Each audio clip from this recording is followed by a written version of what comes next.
Bueno, familia, un día más con todos ustedes, de la mano de nuestro programa Navegando por la Vida, con TV Palma, con Salvador Camaño y Alberto Camaño, padre e hijo como siempre, y seguimos con nuestra aventura. Hoy nuestro 10º programa, y antes de empezar, como siempre, un gran abrazo para todos nuestros seguidores, que cada vez sois más en todas partes del planeta. Desde aquí nuestro abrazo más sincero, nuestro cariño, y que no falte nunca las ganas de luchar y de mejorar nuestro planeta, que en definitiva es lo que nosotros pretendemos. Sabemos que son semillitas que ponemos y es lo que queremos hacer, sembrar semillas de ilusión y de esperanza para el día de mañana, a pesar de las circunstancias que se vivan en cada sitio. Voy a empezar con uno de mis escritos como siempre, y simplemente para abrir el programa y para que sirva un poco para reflexionar. En nuestro planeta no puede haber ricos y pobres, como mucho ricos y más ricos, porque rico no es quien teniéndolo todo quiere más y más. Rico no es quien teniéndolo todo se siente desgraciado. Rico no es quien teniéndolo todo necesita situarse por encima de los demás, incluso negándole o quitándole hasta lo necesario e imprescindible para vivir. Rico para mí es aquella persona que tiene todas sus necesidades básicas cubiertas, que puede hacer sus comidas cada día, que tiene una vivienda para vivir y que tiene agua. Rico no es aquel que tiene que matar, que tiene que hacerse sitio a golpes y porrazos, aquel que necesita de la guerra para liderar el mundo, aquel que destruye vidas inocentes y sin sentido, aquellos que todas las riquezas que tienen acumuladas les parecen pocas, aquellos que odian, engañan y manipulan. Rico es aquel que se acuesta cada día con la conciencia tranquila y que hace todo lo que toca en cada momento de nuestras vidas, estudia, trabaja, asiste y apoya a los suyos y a aquellos que le necesitan. Rico es aquel que vive en una ciudad limpia, con una sanidad pública garantizada, con una educación pública y unas condiciones para sus hijos, que tiene unos servicios públicos que le permiten moverse con seguridad por donde quiera que vaya, que tiene lugares de ocio donde ir, que puede viajar y salir de vacaciones. Yo quiero un planeta de personas ricas, capaces de levantarse cada día con ilusiones y esperanzas, que no tengan que sufrir por su futuro ni el de sus hijos, que tengan un trabajo digno con el que ayudar a la sociedad. ¿Qué es una utopía? Pues sí. ¿Y qué no es una utopía en cualquiera de nuestras sociedades en las que vivimos? ¿Es posible un planeta así? Yo creo que sí, rotundamente sí. Está el planeta, tiene sus recursos suficientes. Las personas disponemos de los medios y avances necesarios para utilizar esos recursos de una manera equilibrada y hacerlos llegar a todos los rincones del planeta para que nadie pase necesidad. Hay trabajo para todas las personas. Lo que hace falta es un plan, un proyecto del planeta que permita que todas las personas podamos vivir y disfrutar nuestras vidas con dignidad y hacer de nuestro mundo nuestra casa común, donde todas las personas, sin exclusiones de ninguna clase, podamos tener nuestro sitio en condiciones de igualdad con los demás por el simple y maravilloso hecho de nacer. No es un sueño, no es una utopía, es un proyecto realizable y solo hace falta voluntad para hacerlo, planificarlo y después, partiendo siempre de la realidad, desarrollarlo. Hace falta mucha gente que quiera hacerlo, buena gente, y la hay. Hay mucha gente dispuesta a colaborar en la construcción de un mundo mejor aquí en la Tierra para todos los seres vivos que la habitamos. Este mensaje, yo sé que ahora mismo y durante muchos años nosotros pretendemos, como he dicho al principio del programa, plantar semillas.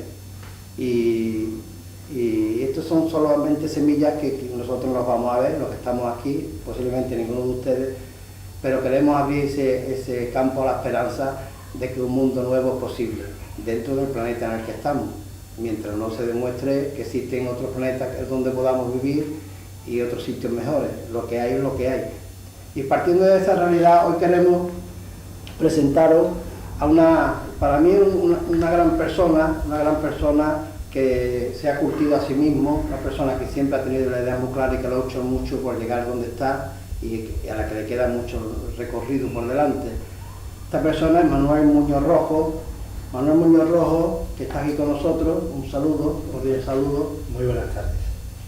Y este hombre, entre otras cosas, entre otras muchísimas cosas, es miembro de la Academia de Ciencias, Bellas Letras y Nobles Artes de Córdoba, cronista oficial de Palma del Río, doctor en Historia, historiador, ha escrito un montón de libros y más de los que hay, de como tienen ustedes aquí, ha escrito numerosos artículos, colaboraciones, es presentador, fundador, bueno, es un hecho importante que después, bueno, él nos va a hablar más de todo esto, pero es fundador de Radio Parma, de la emisora de aquí de nuestra localidad, y ha hecho numerosos programas de televisión, y quiero destacar dos de ellos que son Historias a la luz de la luna y Misterio de leyenda, aparte de otros que hacen colaboración o para celebrar un momento determinado, como uno que acaba de hacer y que suele hacer cada año con la escuela de adultos de nuestra ciudad, que habla de los grandes hitos de Palma del Río. Y también quiero destacar que ha sido promotor del Ateneo de Palma del Río, una asociación que va a marcar historia, que es lo suyo, que es la historia.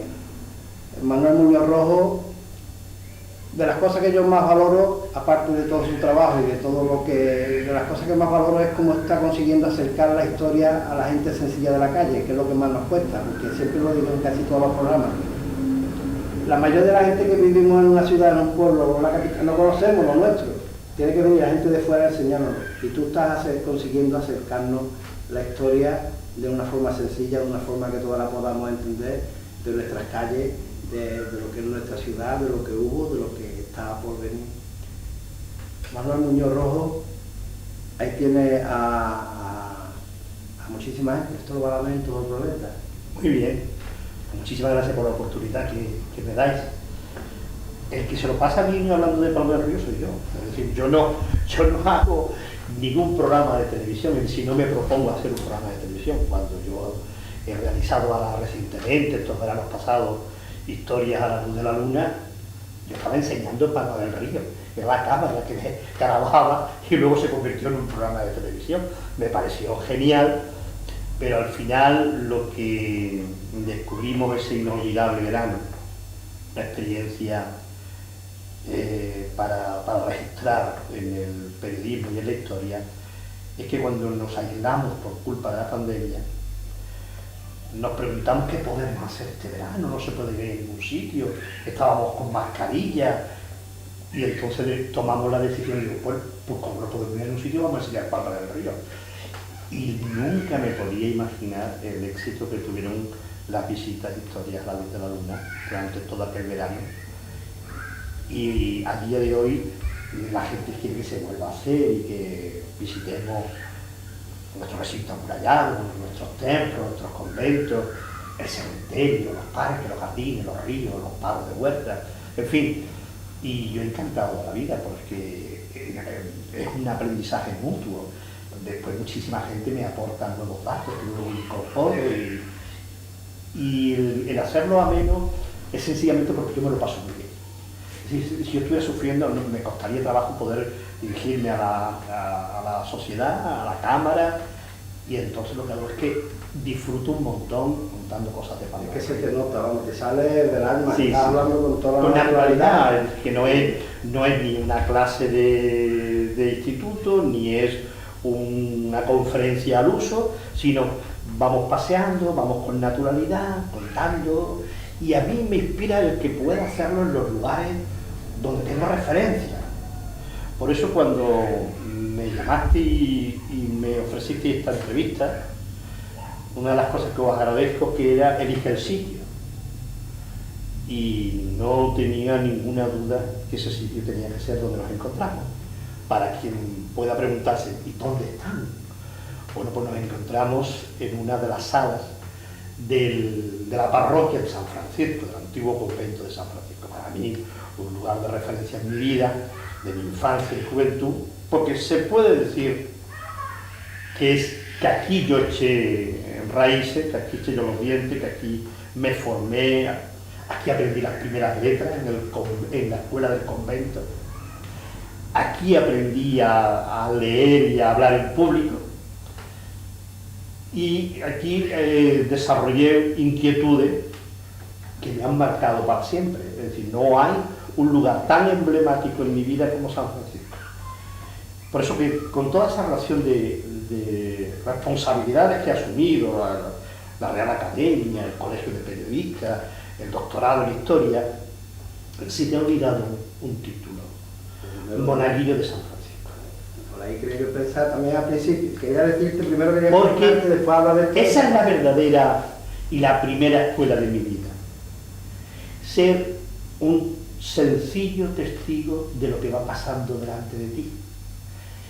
¿Y qué mejor sitio que ser acólito de una parroquia, donde ves la ilusión de un matrimonio que tiene un hijo cuando lo bautiza, donde ves la cara de esos chiquillos haciendo la comunión, donde ves esos matrimonios, esos jóvenes que deciden unirse en matrimonio, donde contemplas la tristeza de los que despiden a sus familiares, entierros que nunca podré olvidar, donde aprendes a escuchar, porque a tu alrededor, en aquella iglesia de la transición, se producen conversaciones muy interesantes sobre cómo hacer un mundo más justo, donde desde pequeño has visto cómo se reparte la leche en polvo de los americanos, el aceite, la ropa, la gente que viene a plantear sus problemas, sus necesidades, sus angustias,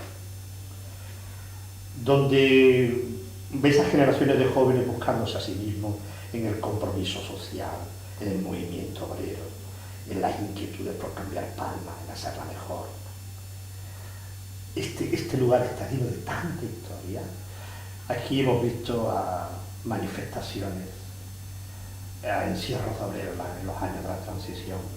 Aquí hemos visto el renacer de la Semana Santa, la ilusión de la llegada de la patrona, la Virgen de Belén, también a esta parroquia. El compromiso con la educación. Nuestro pequeño campo de fútbol, que estaba tapiado y que hemos estado ahí horas de partido, de juegos. Nuestras verbenas y velar. Nuestro llano, con nuestras corridas, novilladas, verbenas, fiestas. Nuestras candelarias, buscando en las casas de los vecinos madera, muebles viejos. Y ese espíritu de barrio, donde la gente es generosa los unos con los otros, y donde la gente te quiere porque te conoce desde pequeño. A mí me pasan cosas tan simpáticas que cuando voy a casas o por la calle, mucha gente me dice, te tengo en mi casa. Y ya cuando me dicen eso, digo, en una fotografía de algo que has hecho en San Francisco, dice, sí, cuando me casé, cuando bauticé, cuando no sé qué, y digo, sí, lo entiendo. Y bueno, eso te da un aprendizaje y un espíritu franciscano que te lo transmite la parroquia, el barrio y determinadas personas que dejan huella. Y ahí permíteme que mencione a mi querido don Francisco Moreno, el padre Paco, con el que yo mantuve una relación de padre e hijo, de amigos, de confidentes, de apoyo emocional en la educación. Don Francisco hizo todo posible para que yo estudiara, me formara. Don Francisco es que marca historia en nuestra ciudad y ha dejado huella para siempre. Por eso, digo, una ciudad tan especial como Palma del Río, que no le ha dedicado un monumento a nadie, se lo dedicó al padre Paco. Eso te lo dice todo. Así que, respondiendo a aquella pregunta, ¿dónde se va a grabar este programa? En San Francisco. Pero después tú das un salto. Tú después sales de Palma y das un salto que quizás no es que cambie toda tu vida, pero va mucho más en la dirección, ¿no? Conoce a otra gente, conoce a Anito Cupido, creo que es, ¿no? Sí, bueno. Das un salto, vas a Córdoba, ¿a dónde vas? Cuéntanos esa etapa de tu vida. Bueno, no quiero aquí aburrir a la audiencia un poquito y porque te metes en historia, datos biográficos te míos, metes en esto de la historia. pero yo siempre tuve la inquietud diríamos, de dos, lo hemos hablado en muchas ocasiones con amigos comunes, hay un paralelismo entre la vocación del periodismo y de la historia. El periodista cuenta la historia presente y el historiador, a partir de una ciencia, estudia e investiga la historia en su conjunto. Entonces, del día a día en el periodismo, primero en el local, en la prensa, como fue por ejemplo aquella experiencia en los años del Boletín Palma, La Voz de Palma del Río, el noticiero Palma del Río, luego cuando pusimos en marcha Radio Palma, y después vino la integración en la cadena SER. Paralelo a toda esa historia así muy simplificada, estaban pasando otras cosas en las que participé muy directamente, como por ejemplo la creación de las fiestas patronales de un cartel de la Virgen de Belén, la revista, el pregón en la ermita. Lo mismo pasó con la Semana Santa. Y ahí tuve la oportunidad de conocer a Manuel Nieto Cumplido, que fue el primer pregonero de la época moderna de los pregones, la que se da la noche, la víspera de la romería. Y siempre tenía esa inquietud por la historia, pero el camino se trazó hacia el periodismo radiofónico. Y cuando me incorporo a Prisa Radio, pues aquella inquietud por la historia no la dejé en ningún momento. Y decidí matricularme en la Universidad Nacional de Educación a Distancia para poder sacarme la licenciatura de Historia. Entonces estaba trabajando en Prisa Radio, donde pasé por Cabra, Málaga, Linares, Guadalajara, Alcalá de Henares, Panamá, Costa Rica, y a la par mi licenciatura. Si alguna vez reflejara en un artículo en cuántos sitios me he examinado, no podría recordarlo, porque es increíble el que me he visto haciendo exámenes en Córdoba, en Madrid, en Talavera de la Reina, en Caracas, en Buenos Aires. Por todos los sitios donde he pasado me llegaba la convocatoria de examen, allí que me presentaba.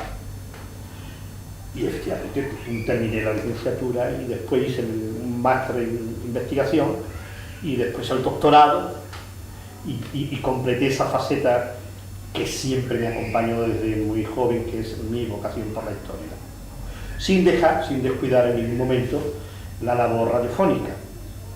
Pero te puedo asegurar que da muchas más satisfacciones la historia que la radio. Qué bonito es conocer la historia de donde uno vive, de las raíces, porque muchas veces caemos en ese error, olvidamos nuestra historia. Sí. Se decía antes de la pandemia nos ha parado un poquito, pero siempre se decía antes de la pandemia que no teníamos tiempo para nada, que siempre íbamos corriendo, que siempre con prisa. Y es bueno pararse un poquito para conocer de dónde venimos, para saber dónde estamos, para poder valorar dónde estamos. Mira, es muy importante, un joven estudiante adquiere conocimiento que luego son herramientas que va a emplear en su vida, y todos habremos memorizado la lista de los reyes godos, los reyes de España, los reyes medievales, las distintas batallas. Y ahora me preguntas a cualquier joven presente, de la mitad no se acuerda. Ya no si hablamos de geografía o hablamos de otros aspectos de la geopolítica, pues hay un desconocimiento muy grande. Algunas veces me sorprendo de que no ponemos con exactitud dónde está una cosa, un país, una ciudad, etc. Pero lo más triste es que hemos pasado todos por la escuela, por el instituto, por la universidad y no nos han enseñado historia de nuestra tierra. Pero ni siquiera la historia de Andalucía, ni siquiera la historia de Córdoba, y ya ni que decir que me sorprende que no haya por obligación un tiempo para la historia de tu pueblo. Bueno, y más cosas. Eso se está sufriendo, ¿eh? Antes de que se me olvide, es curioso en relación con lo que está diciendo, el sistema educativo también peca de una cosa, porque lo bien que has llegado y todos recordamos nuestra niñez, nuestra experiencia, nuestras vivencias, y lo que acaba de decir que se nos olvida los contenidos que se nos han dado. Sí, porque no tienen aplicación real. Y después mucha gente, la mayoría, terminamos las carreras y no sabemos defendernos la vida. Hostia, no hay un aprendizaje para la vida, es un aprendizaje yo lo escuchaba en la radio una chica que decía hay que hacer una reforma de las enseñanzas, dice, podemos aprender de memoria muchos conceptos, dice, y no sabemos si en casa ocurrió una emergencia, no sabemos nada de auxilios, de los primeros auxilios, no sabemos ni siquiera cómo se llama el barrio del vecino y los problemas del vecino que tiene ahí a partir de la avenida de Andalucía, de Santa Ana. Y eso no es que no se haya perdido, es que no lo hubo nunca. Y ahora, en este trabajo de campo, de llevar la historia local a los colegios, a la calle, a los ciudadanos, me sorprende gratamente la inmensa felicidad que le produce a la gente conocer la historia de su pueblo. Es increíble. Los niños se lo pasan pipa. Y los mayores, es una sorpresa. Yo he llevado estos días a los niños, pero pequeñísimos, con 7 añitos, 6 añitos, los de primaria, a las murallas, y estaban viviendo, vamos, la mejor aventura de su vida, subiendo por las torres, por las escaleras, viendo por dónde tiraban las flechas, explicándole lo de las almenas, por aquí venían los cristianos, por allí los musulmanes, y ellos imitando, tropelando, cabalgando. Bueno, me lo he pasado tan bien como ellos. Creo que por ahí hay alguna imagen o lo que sea de esta. Habías tenido una experiencia bonita, creo yo. Bueno, yo creo que ha estado un acto muy significativo para Palma del Río, que ha sido la inauguración del Museo Vittorio Luquino, sí, aquí en Santa Clara. Y bueno, yo lo estaba viendo también y para mí me ha resultado impresionante. Yo me he quedado, yo creo que propio de un museo que podría estar en cualquier lugar. En Nueva York mismo. En Nueva York, en Londres, en París. Pero me he quedado con un detalle, hablando de todo esto, cuando sale el claustro de Santa Clara, ha utilizado la expresión que yo siempre utilizo, toda mi vida, y la he utilizado tú y me ha llamado mucho la atención. Es la sensación de paz que produce ese sitio. Para mí no hay otro sitio igual de todos los sitios donde he estado. Entra en ese claustro y de mí se puede tener una sensación de paz Sí, eso lo he dicho yo recientemente, digo, ¿Lo digo? con razón las monjas estaban aquí en la gloria, porque, digo, si esto es una maravilla, digo, sí, mira, Santa Clara, ahora que me lo comenta, tengo que contar una cosa importante a esta audiencia, y además Salvador Camaño, que está detrás de la cámara, lo va a recordar. Cuando las monjas de Santa Clara dejan el convento en 1970, aquellos se han hecho la llave y allí no entró nadie. En el año 80 por ahí fuimos. Llego un poquillo. No Sí. entró nadie, no. ¿Tú sabes quién entró allí en eso? Todos los chiquillos que vivíamos allí, Sí, que yo bueno, era uno de ellos, sí, corríamos por las murallas, saltábamos. No, me refiero a nadie desde un punto de y vista conocíamos todo aquello. institucional, Sí. desde un punto de vista institucional. Y no se cerró y evidentemente allí ha entrado gente a lo que sea. Estaba completamente a lo que sea. derruido, era una pena como estaba. Y hicimos un reportaje con la Asociación Cultural Orígenes, que fue quizás el primer movimiento cultural identificado con la defensa del patrimonio. Y aquellos te daban ganas de llorar. Lo que había sido una pequeña hierba se convirtieron en árboles que atraparon las columnas, los tejados, las estancias, y aquello estaba en estado ruinoso.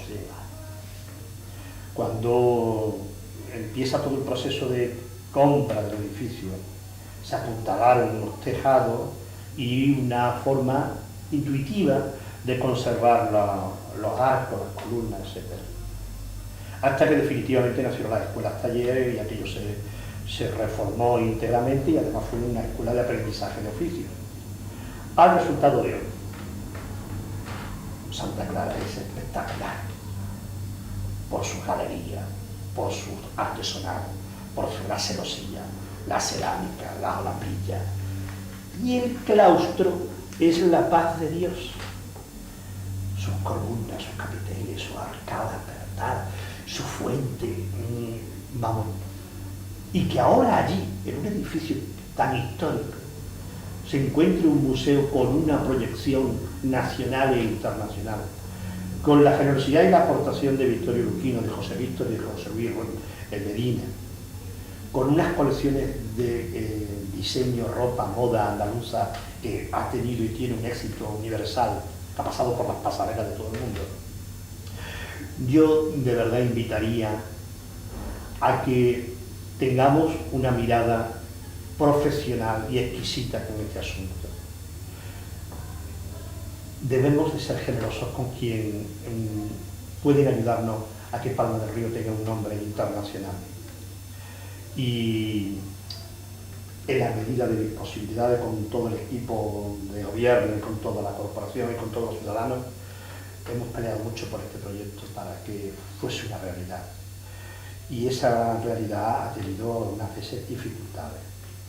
pero estamos seguros que cuando los ciudadanos palmeños pasen por el Museo Víctor Luquino y por todo el edificio, el espacio creativo y cultural de Santa Clara, van a quedar gratamente impresionados. Y a partir de ahora, todos podemos hacer muchas cosas en Santa Clara, muchas, desde exposiciones, conferencias. Acaba de clausurarse la primera exposición, la magna exposición que ha habido en Santa Clara con artistas palmeños. Del mundo de la pintura, de la imaginería, de las artes aplicadas. Es un lugar para que todos los palmeños lo pongamos en valor, lo podamos usar. Así que hablar para mí de Santa Clara es la joya de la corona. Yo siempre suelo utilizar la expresión, porque así estoy convencido de que Palma del Río es una ciudad abierta al mundo.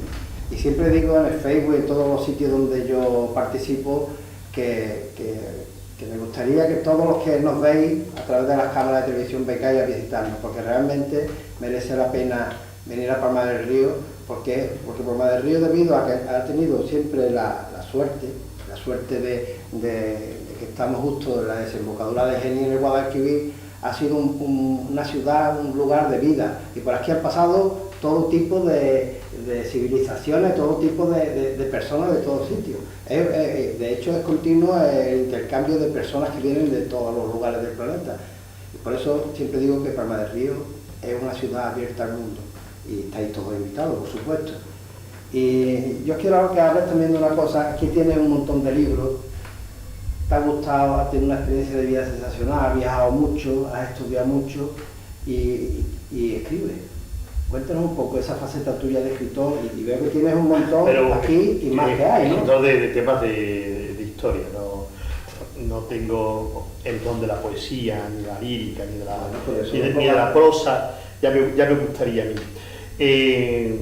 No, simplemente, mira, a veces unos libros surgen de un compromiso, otros surgen de un vacío, de una ausencia, y otros de una investigación, de un anhelo. Mira, por ejemplo, el catálogo del patrimonio histórico artístico. No teníamos un libro que recogiera todo el patrimonio de nuestra ciudad. Algo necesario totalmente en cualquier ciudad, después del maravilloso trabajo de restauración de la Plaza Mayor, la Alhóndiga, las Caballerizas, Santa Clara, el recinto amurallado del Boade, la Capilla de la Angustia, la Alcazaba, muchas cosas más. No teníamos un catálogo. Bueno, pues este es un libro que surge de la necesidad. Por ejemplo, un libro de la naranja surge del reconocimiento. Hablamos de la naranja de Palma del Río, pero ¿qué sabemos de la historia? ¿De cuándo y cómo nos hemos vinculado a la naranja en Palma? ¿Desde qué momento? ¿Hay frutales? Pues, ¿qué variedades? ¿Qué poesía, qué prosa se ha desarrollado en torno a la naranja? ¿Qué historietas o historias tan simpáticas? ¿Cómo ha cooperado en ello el tren, por ejemplo?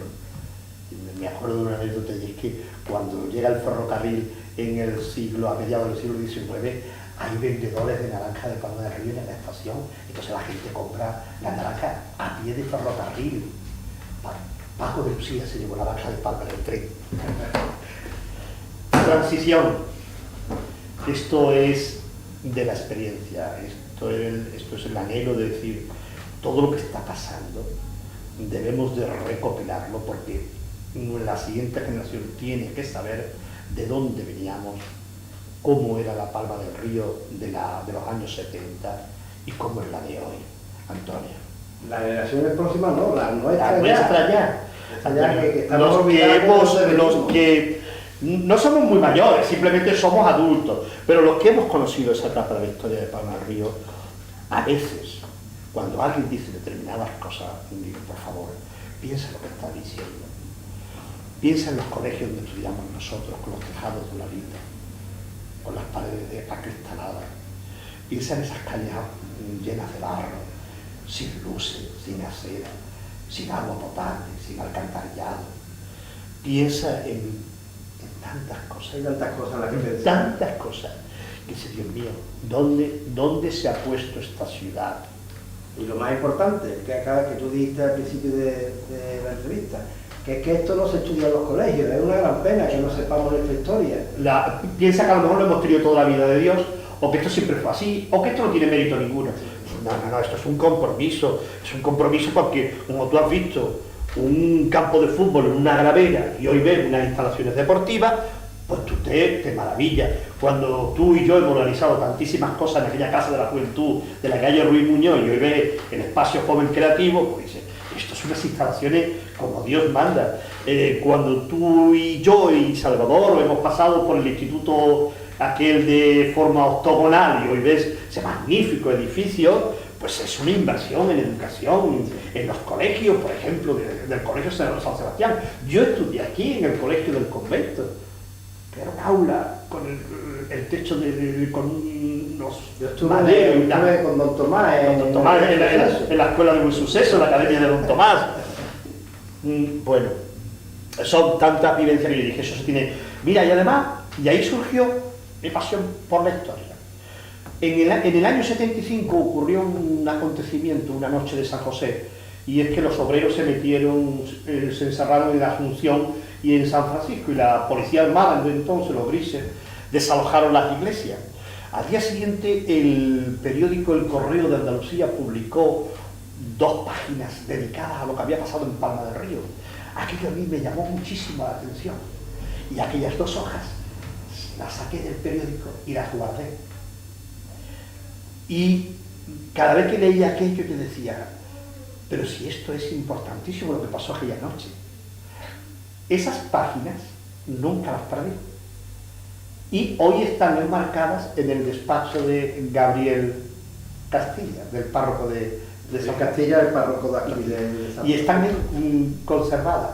Bueno, pues todo eso se quedó ahí recuperado. La devoción a la Virgen de Belén. Pero perdona, ese momento que acaba de hacer alusión al tema de las movilizaciones obreras y todo esto, y esa época, es que no solamente, hombre, quisiera destacar que si estamos hoy mejor, no es porque alguien haya utilizado la varita mágica o porque a alguien se le haya ocurrido, no, es porque hubo mucha gente, sobre todo trabajadores del campo, mucha gente que no sabía leer, que no sabía escribir, que lo único que hacía era trabajar, que vivían en unas condiciones indignas y que se movieron y que luchaban por mejorar las condiciones de vida de las personas. Y ese esfuerzo es el que ha hecho que avancemos y que mejoremos esa lucha. Que a nadie se le ocurre decir voy a mejorar las cosas de la gente, no. Fue un movimiento reivindicativo. Exactamente. Era pedir un jornal justo. Y que hoy día lo que tenemos se lo debemos en gran parte a esa lucha que hicieron esa generación anterior, que peleó tanto para que hubiera dignidad en el trabajo, en el salario, en la educación de sus hijos. Es que Palma se movilizó en los años 70 para transformar la sociedad, para hacerla más justa, para llegar a donde hemos estado. Y eso se lo debemos a esos hombres y mujeres que pelearon con lo poco que tenían, porque la mayoría de ellos no habían podido ir a la escuela, eran personas analfabetas. No tenían casa, no tenían nada. Y dijeron, hay que pelear por esto. Y mira que dieron palo, ¿eh? Mira que dieron palo, ¿eh? Que en aquellos tiempos las cosas se arreglaban con, como decía un señor, con cola de palo. Venga, o cola para todo o palo para todo. Y la gente aguantó estoicamente. Por eso muchas veces cuando ahora se está hablando, bueno, se está hablando hace mucho tiempo ya, pero ahora se han vuelto a sacar temas de que los pensionistas, que hay muchos, de que cobran mucho, y están hablando ya las televisiones, sobre todo sectores, de que eso no puede ser y que va a las pensiones, todo esto, no recuerdan que los que cobran las pensiones son la gente que ha luchado mucho, que ha trabajado, que ha padecido mucho, que es un derecho, que esto no es un regalo que se le hace. Es una involución en las mentalidades peligrosas que alguien está difundiendo, el pensamiento de que vivimos por encima de nuestras posibilidades. Y no, esto es el estado de bienestar social, un estado creado después del sufrimiento de la Segunda Guerra Mundial y de la Guerra Civil Española, donde todas las miradas se pusieron en tenemos que ser un mundo mejor, un mundo donde se respeten los derechos humanos, donde se respeten las naciones y la voluntad de unión, como por ejemplo fue la creación de la Unión Europea, donde España entró con mucho anhelo. Un mundo donde se pudiera dialogar antes de enfrentarse y donde pensábamos que ya no volveríamos a las andadas. Pero qué triste, nunca nos pudimos imaginar que en el año 2022 se iniciara una guerra en el corazón de Europa, en concreto en Ucrania, con una invasión inmoral de Rusia.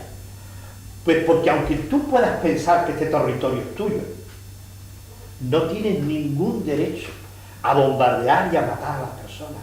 Ninguno. Pelea en las Naciones Unidas, pelea en los foros internacionales, di que es tuyo, plantea un referéndum, plantea lo que tú quieras. Pero bombardear, matar, sacar a millones de personas de un país y a partirlas por toda Europa. Y además para mí hay una cosa que me ha dolido mucho más todavía, que eso ya es una barbaridad lo que tú estás diciendo, el dolor tan grande que produce una guerra, pero que además venga de un país que ha sido un símbolo, que marcó una época histórica como señal de lucha por una sociedad nueva, fue la avanzadilla del siglo pasado. En 1917, cuando se produce la Revolución Rusa, se produce un tsunami que cambia. Bueno, es verdad que el mundo se convirtió en dos grandes bloques, y precisamente, pero ese bloque fracasó totalmente. Precisamente Rusia se espera que dé un ejemplo de todo lo contrario de lo que está pasando. Que si es sorprendente una guerra en Europa que sea iniciada por los rusos, a mí me llama mucho más la atención. A mí, hombre, tenemos que cuidado con los conceptos. Una guerra que inicia un presidente autoritario, que tiene nombre y apellido, que es Putin, porque yo creo que los rusos seguramente la inmensa mayoría no comparten el invadir y el matar a personas, estoy seguro.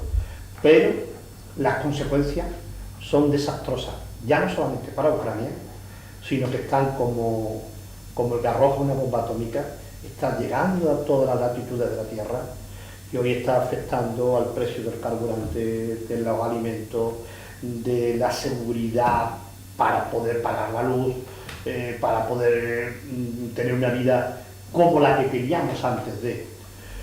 Y cuando se estaban logrando nuevos progresos en materia social, ahora llega esta guerra que está poniendo el mundo entero patas arriba. Es algo terrible y preocupante, pero apelemos a la sensatez y a la cordura para que se arregle cuanto antes, porque está en juego nuestra tranquilidad, nuestra seguridad, la de nuestros hijos, y a nadie le gusta esto verlo en la misma puerta. Tú que fundaste Radio Parma y has estado siempre metido en el tema del periodismo, de los medios de comunicación,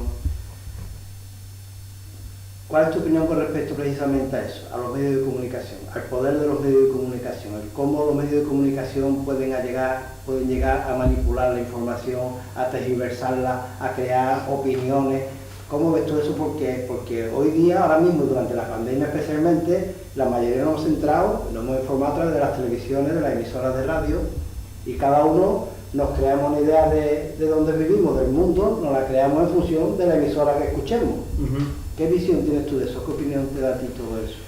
Bueno, la libertad de expresión es muy joven en España y se inicia en el año 1977 y se han conformado unos grupos de comunicación a través de grandes grupos empresariales y magnates de la comunicación internacional, donde te sorprendería quién está detrás de cada medio.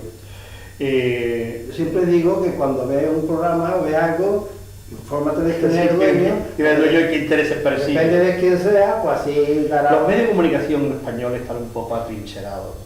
Yo creo que responden a inquietudes políticas. Si tal medio se arrima al Partido Popular, piensa que le va a ir mucho mejor si gobierna el Partido Popular. Y si tal medio se arrima al PSOE, piensa que le va a ir mejor con los socialistas. Es verdad que la inmensa mayoría de los medios de comunicación tienen más tendencia a grupos conservadores.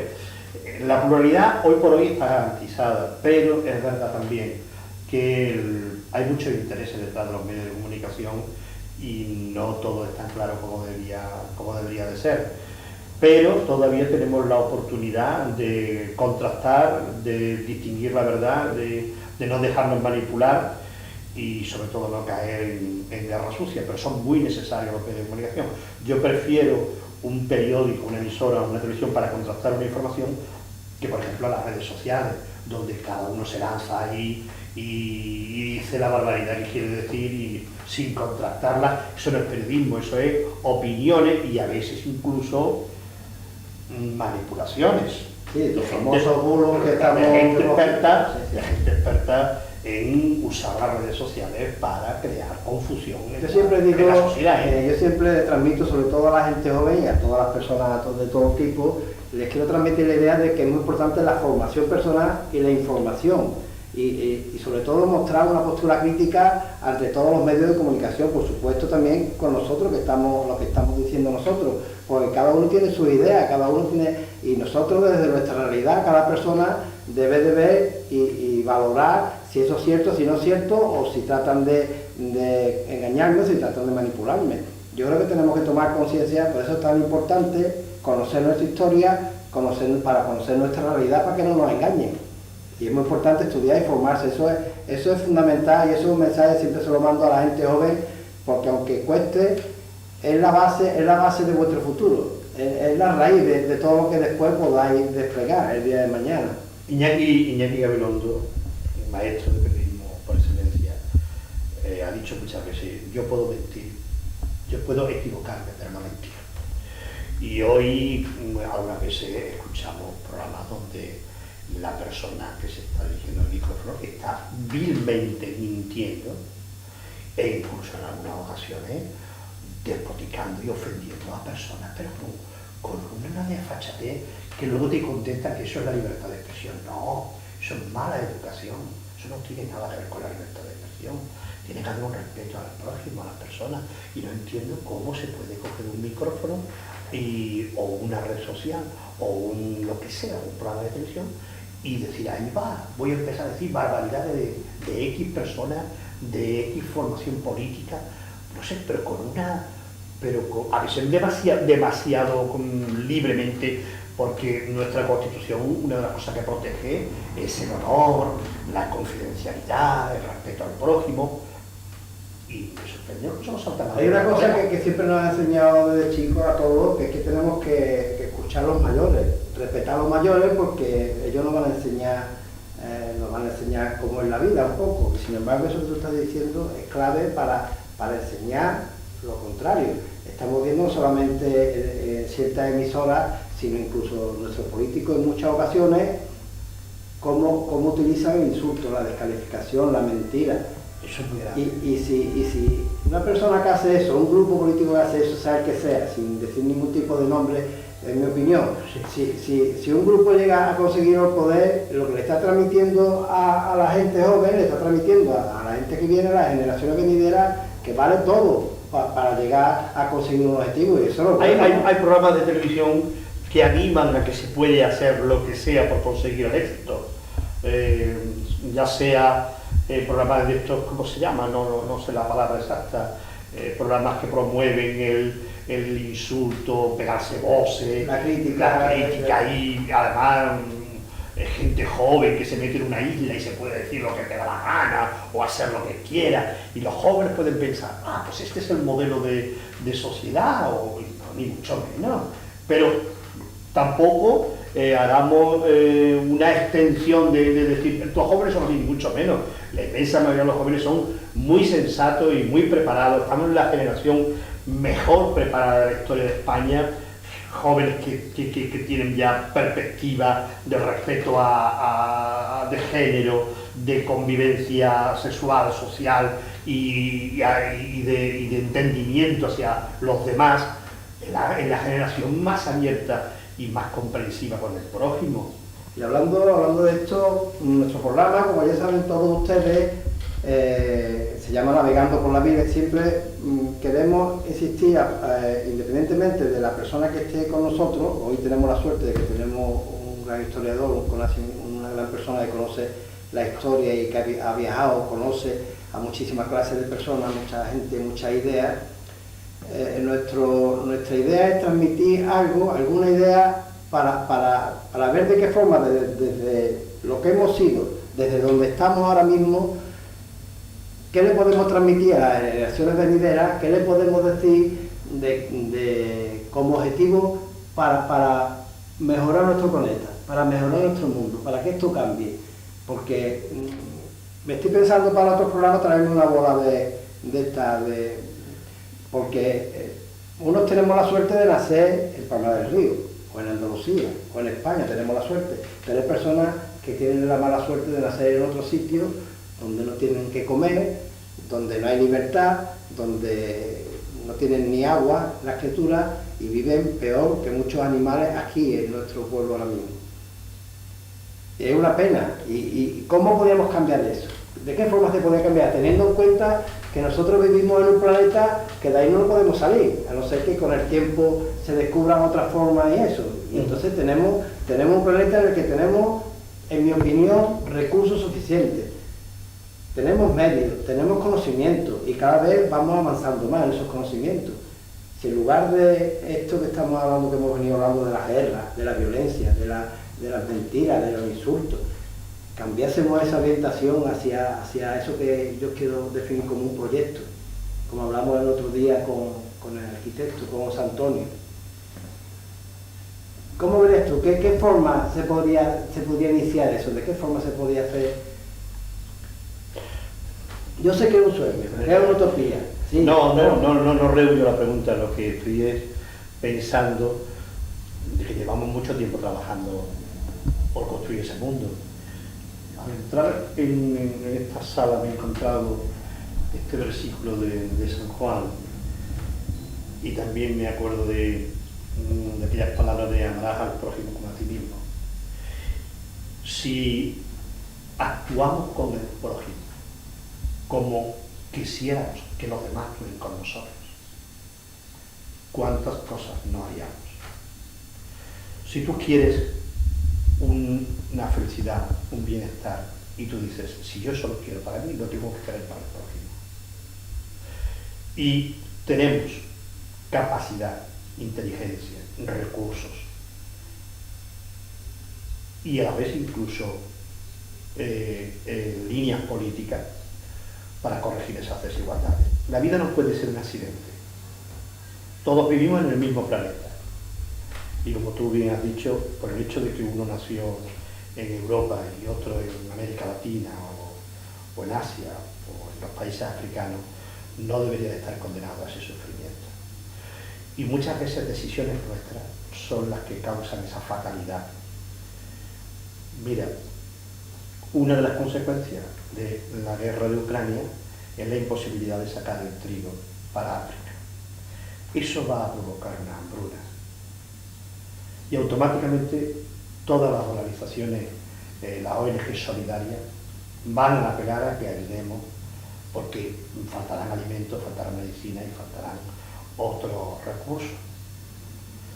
Y si nosotros queremos, eso se puede corregir. Es verdad que hay que hacer acciones políticas, para eso están los responsables políticos, y aquí hago una defensa a ultranza de la representación política. ¿Cuántas veces decimos esa frase de la política no sirve para nada, todos los políticos son iguales? Eso no es verdad. Las instituciones políticas son necesarias para poder tomar decisiones importantísimas que van a afectar a millones de personas. Si algunos creen que los políticos somos todos iguales, o que los políticos son todos iguales, pero es que olvidamos... pensarían todos que lo que queríamos es una dictadura, que haya un solo político y que hay gente que persigue eso, Pues eso pero, ya pero es nosotros, peligroso. las personas que yo digo normales, hemos perdido, creo yo que hemos perdido un poquito la esencia de la democracia, porque es verdad que yo creo, no es que sean necesarios los políticos, son imprescindibles, porque son representantes de una serie de personas y por lo tanto son la voz de esas personas. Yo creo que son imprescindibles, pero hemos olvidado que la democracia no se puede reducir solamente a un voto cada 4 años, cada X años, sino que la esencia de la democracia es la participación, y eso es lo que hemos perdido. Esa época que hemos hablado antes de los años 70, donde la gente iba a la asamblea, donde la gente hablaba, donde la gente iba a las puertas de los sitios a protestar, a dialogar, a buscar acuerdos, eso se ha perdido. Estamos en nuestras casas, nos limitamos a ver la televisión, hablamos, no salimos, se ha perdido esa generación. Han hecho un poco con nosotros, creo yo, como hacían los americanos con los indios. Con perdón para los americanos que no escuchen. Una tragedia, ¿no? No, lo de la botellona. Nuestra generación joven, tú estudiabas, nosotros nos reuníamos, hablábamos nos pilló teníamos otra inquietud. Nos pilló un cambio político, y hoy día eso no. ¿Qué ha pasado? Pues la juventud se pierde mucho en la botellona, habla de otras cosas y se olvida de la realidad. Sí, y no siente la necesidad de participar, y es esencial. es muy importante. La También participación es los esencial. partidos políticos se han convertido en maquinarias muy herméticas, muy de clan y muy cerrada a determinadas personas que interpretan que este cortijo es mío. Eso es malo. Porque cuando decimos la democracia participativa, en primer lugar donde tiene que llegar es a los partidos políticos. Hombre, eso sería esencial. Y si los partidos se encierran en 5, 6, 3 familias que controlan el cotarro, mal asunto, dejan de ser representativos. Y entonces la sociedad empieza a verlo con cierto desprecio. Los partidos tienen que sintonizar con la sociedad. Y cuando se hacen programas, que por cierto, los programas electorales, qué pena, ya es que no se hacen ni programas electorales, porque un programa electoral es algo importantísimo, me comprometo a hacer esto, esto, esto y esto. No, ahora se dicen ideas vagas. Patria, España, unidad, moderación, amor. Bueno, pero vamos a concretar eso, ¿Cuánto se va a invertir en educación pública? ¿Cuánto se va a invertir en la sanidad pública, en los hospitales, en la atención primaria? ¿Cuánto se va a invertir en la ley de dependencia? ¿Cuánto se va a invertir en jóvenes desempleados? No, ahora todos son frases estereotipas, muy bonitas, muy bien dichas, pero me da a mí la impresión de que es la batalla del poder por el poder. Y eso, si el ciudadano percibe eso, se desencanta y tenemos los niveles de abstención que tenemos, que ya rozan el 40%. No es un mal de España, lo hemos visto en las últimas elecciones francesas, la participación ha sido bajísima, en Italia, etc. Porque hay una descomposición y a veces se meten en los partidos personas que no sienten esa ideología, que van solo y exclusivamente al interés. Y eso hace mucho daño. Pero dicho eso, la defensa a ultranza de la democracia, del sistema de representación, de nuestros partidos políticos, de nuestros sindicatos, de nuestras asociaciones, de la comunidad, de la asociación de vecinos, de todo el tejido social, hay que potenciarlo para que la democracia no se nos vaya en la mano. La democracia no es el ejercicio de 5 personas en un parlamento o en un gobierno. Es el pueblo. Y hay que poner todos los canales posibles de Por participación. eso te he hecho la pregunta que te he hecho con relación a un proyecto, porque yo creo que un proyecto es definitivo, es que hace falta un proyecto de ciudad, un proyecto de país, un proyecto de planeta, para poder valorar... Cuando la gente vaya a unas elecciones, por favor que le diga al partido de turno, dame tu proyecto, enséñame tu proyecto. Porque es la única manera de que podamos valorar si se ha hecho, si no se ha hecho, si vamos avanzando. Claro.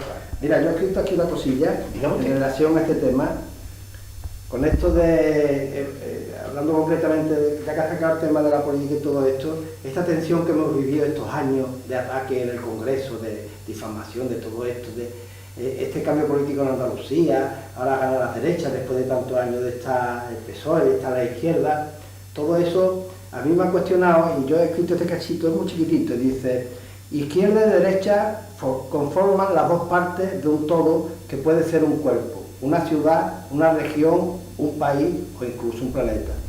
La democracia nos enseña que tenemos que trabajar izquierda y derecha por un proyecto común que nos beneficie a todas las personas y que haga posible que todas las personas, como un solo cuerpo, podamos vivir con dignidad en nuestra Palma del Río, en nuestra Andalucía, en España y en el planeta.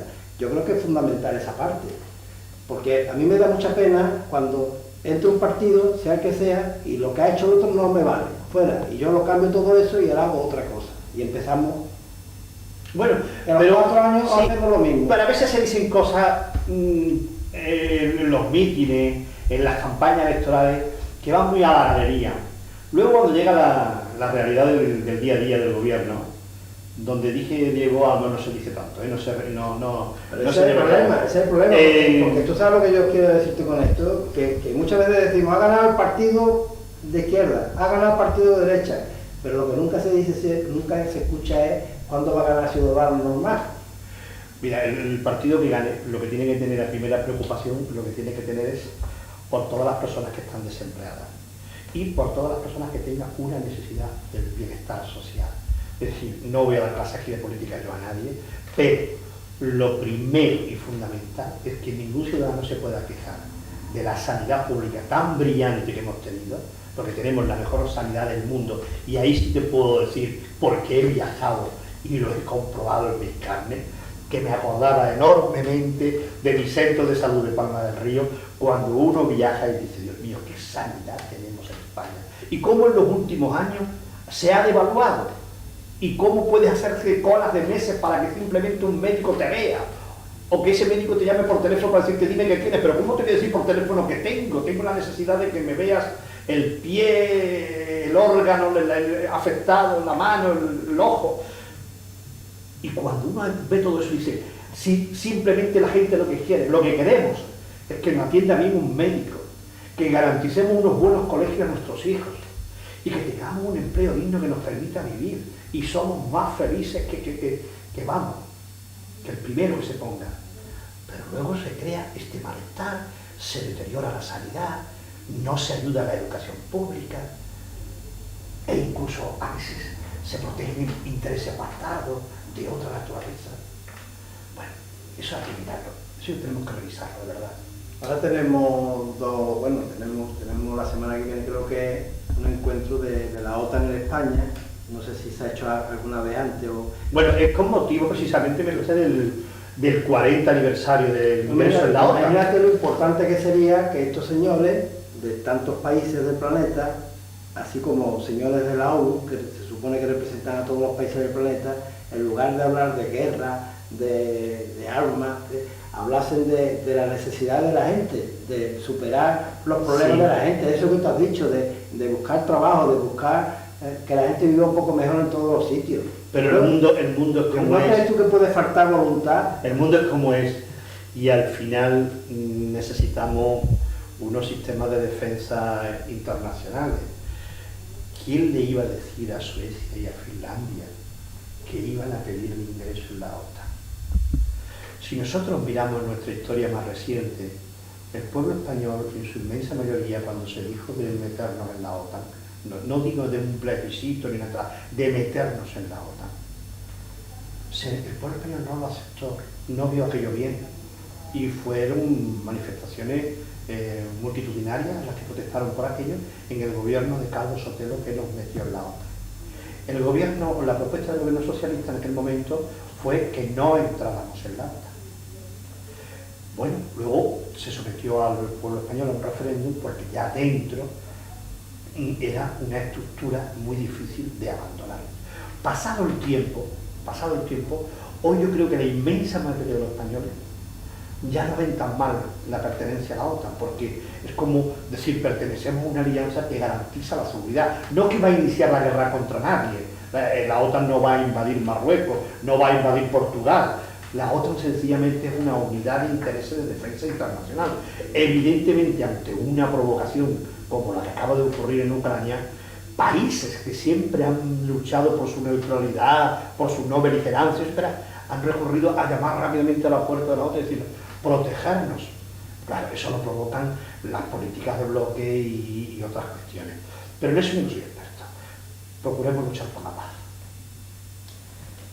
Todo esto se ha iniciado, te corté, cuando empezaste a hablar del movimiento obrero, te corté, ibas a hablarnos algo de la vida. Bueno, no, era el porqué de las cosas, porque a veces surgen las cosas así de simpáticas, como por ejemplo, este libro fue muy simpático, el de Mirada Fotográfica. Me llamaron de la Diputación Provincial Juan Nevado Calero, que es archivero de la Diputación, y me dijo, mira, aquí ha aparecido una colección de fotografías impresionante, y muchísimas de ellas son de Palma del Río, porque el señor que las hizo, Bernier Sol de Villa, creo que era, pues lo único que puso en la filmina es fotos de Palma del Río. Entonces cuando me las enseñó, le dije, hombre, esto sé yo lo que es, foto por foto. Dice, bueno, pues vamos a hacer una cosa, tú las catalogas, me dices qué es, le pones una referencia y las convertimos en un libro. De esa forma pudimos salvar un buen trabajo de un fotógrafo que pasó por Palma, como tanta gente ha pasado por Palma, y nos ha dejado un material gráfico que no lo conocíamos y que había que recopilar. Y permíteme al hilo de esto que os cuento una anécdota preciosa. Hace unos meses leí una crónica en un periódico que el líder conservador Antonio Maura había pasado la Semana Santa en Palma. Y en la crónica ponía que venía a disfrutar de una de sus aficiones, la pintura. Y que el miércoles santo estaría por Santa Clara. Aquello a mí me entró una intriga que dije, pues estuvo en Santa Clara, estaría pintando. ¿Qué pasó con aquel cuadro? Estoy hablándote de hace más de 100 años, 1917. Llamé a la Fundación Maura en Madrid y pregunté si allí existía ese cuadro. Me dijeron que no, pero que reconocían que Antonio Maura, aparte de la política, pintaba muy bien. Y entonces pregunté, ¿dónde podría estar el cuadro? Dice, hombre, del estilo de la época era que si a ti te invitaban a una casa señorial, el cuadro se lo regalabas a la señora de la casa. Claro, supe que se alojó en la mezquitilla de Calvo de León. Y entonces, hace unos días, fui y me presenté en la mezquitilla y me recibió Pilar Repiso Calvo de León. Tuvimos una larga entrevista para hablar de temas del Colegio de Inmaculada, Santo Domingo. Y ya al final de la conversación le dije, mire usted, estoy buscando este cuadro. Y la señora me dijo, pues yo no tengo ni idea. Podemos hacer una cosa, vamos a ver los cuadros que hay en la casa. Nos pusimos a recorrer la sala y lo encontré. No me digas. Y dice la mujer, pero usted hay un cuadro. Y cuando veo aquí una mesita, ¡ese es! ¿Cómo que ese? Y eso lleva, dice la mujer, eso lleva toda la vida ahí. Eso estaba con mi abuela, mi madre, yo. Eso es. Lo cogí. Bien. Digo, esto es Santa Clara. Santa Clara en 1917. Y tiene una letra muy pequeñita, muy elegante, pero muy pequeñita. Y entonces la señora buscó una lupa. Pude con la lupa leer y ponía Convento Andaluz, Palma del Río. Ay, dije, Maura, te encontré. Ay, que te encontré. Le hice las fotos y lo quiero publicar pronto. Una joya. En algún trabajo lo voy a publicar porque para mí ha sido, pero hay algo como eso, muchísimas cosas más que han ido pasando y agradezco y aprovecho la ocasión para tantas familias que me llaman y me dicen, acércate por casa que tengo una fotografía de aquello, de lo otro, tengo un papel de no sé qué, no sé ni qué es. Y a veces me llevo por sorpresas que documentos, fotografías, que la gente no le da ninguna importancia, tiene muchísimas, porque nos ayuda a ver cómo era la fachada anterior de la parroquia de la Asunción, cómo era la Alcazaba, una casa que se ha perdido o que se conserva en la calle Feria o en la calle Portada, cómo eran sus elementos, incluso, y luego asesoras, y le dices a los arquitectos de Palma del Río, por ejemplo, una casa muy bonita que hay en la calle Feria, que van a hacer unos apartamentos para los jóvenes, que es de Gonzalo.